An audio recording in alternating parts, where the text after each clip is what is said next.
আমার টুইটার, যেটাকে এখন এক্স বলা হয়, এই অ্যাকাউন্ট হ্যাক করে এখন থেকে ধরেন 15 ঘন্টা আগে অত্যন্ত বাজে, অরুচিকর, কুরুচিপূর্ণ মাদেরকে নিয়ে একটা বক্তব্য দিয়ে দিছে আমারটা হ্যাক করে। একটা দল দেখলাম যে হই হই রই রই করে মিছিল শুরু করে দিচ্ছে। যারা মাদেরকে সম্মান করতে জানে না তারা এখন মিছিল শুরু করে দিল। মানে এই কাজ কে করেছে? ঠাকুর করে কে রে? আমি কলা খাই না। মুখ লুকিয়ে বলছে আমি কিন্তু কলা খাই না। ওই কলা অর্ধেক খাওয়া অবস্থায় বলতেছে।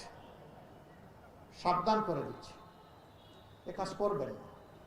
এইটা আবার আপনি মায়ের জাতিকে অপমান করলেন। একেবারেই ইতর শ্রেণী না হলে এই কাজ কেউ করতে পারে না।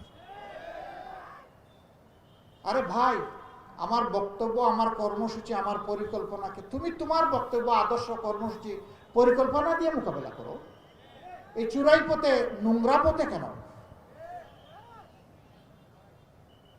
আলহামদুলিল্লাহ এখন আমার অ্যাডমিনের কন্ট্রোলে আবার এটা ফিরে এসেছে 7 ঘন্টা পরে ওই ঘটনা ঘটার। এতে সাময়িক যদি কোনো মা ওদের অপতথ্যের কারণে কষ্ট পেয়ে থাকেন, আমি তাদের কাছে ক্ষমা চাই।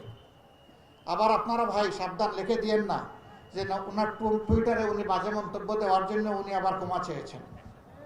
আপনারা কিন্তু এটা করেন মাঝে মাঝে, 2-1 জন, সবাই না। আমি সাবধান করে দিলাম এই ব্যাপারে।